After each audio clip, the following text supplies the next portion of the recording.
जय श्री हरि। आप सभी पुण्यात्मा भक्तों को सप्रेम वंदन। आज हम एक ऐसे दिव्य व्रत की महिमा को सुनने जा रहे हैं जिसका केवल एक दिन का पालन ही समस्त वर्ष की एकादशियों का फल देता है। ये व्रत है निर्जला एकादशी। जैसा कि नाम से स्पष्ट है, इस दिन बिना जल ग्रहण किए व्रत किया जाता है और ये व्रत जितना कठिन है उतना ही पुण्यदायी भी।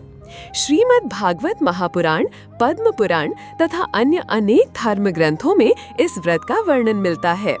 आइए अब हम सुनते हैं इसका दिव्य महात्म्य भीमसेन और वेदव्यास जी के संवाद के माध्यम से।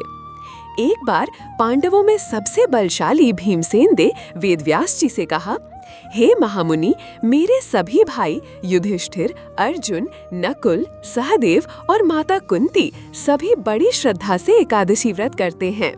वे दिन भर उपवास करते हैं, भगवान का ध्यान करते हैं और रात्रि में जागरण करते हैं।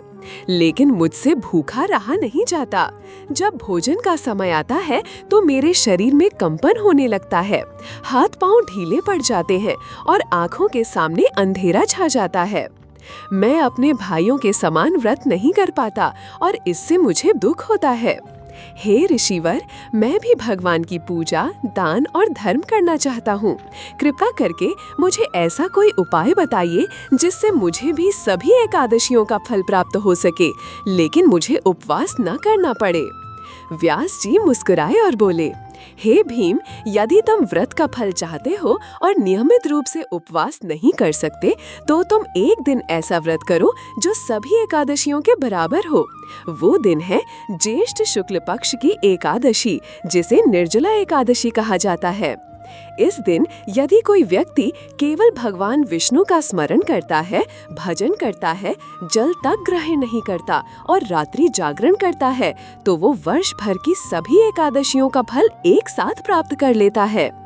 इस दिन किया गया व्रत समस्त पापों को नष्ट करता है और अंत में मोक्ष की प्राप्ति कराता है।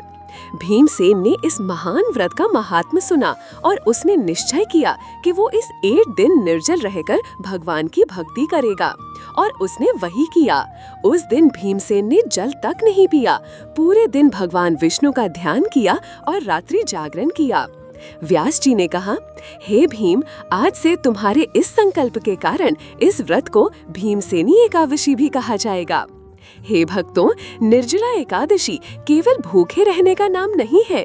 ये मन, वाणी और कर्म से भगवान का स्मरण करने का दिन है। ये शरीर को तपाता है लेकिन आत्मा को शुद्ध करता है।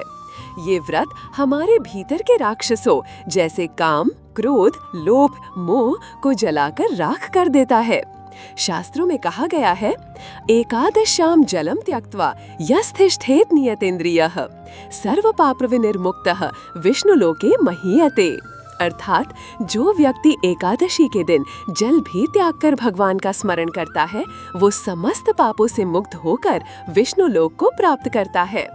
अतः हे श्रोताओं, यदि आप इस व्रत को श्रद्धा, विश्वास और नियम से करें तो आप न केवल वर्तमान जीवन में सुख पाएंगे, बल्कि अगले जन्म में मोक्ष और भगवत प्राप्ति के अधिकारी बनेंगे। प्रणाम। यदि इस कथा ने आपके हृदय को स्पर्श किया हो तो कमेंट में हरि ओम अवश्य लिखें। इस दिव्य ज्ञान को अधिक से अधिक लोगों तक पहुंचाएं, वीडियो को साझा करें और चैनल को जरूर सब्सक्राइब करें ताकि हर हफ्ता आप ऐसी ही आध्यात्मिक कथाएं सुन सकें। जय श्री हरि, जय एकादशी माता। आपका जीवन सुख, शांति और भक्ति से भरपूर हो।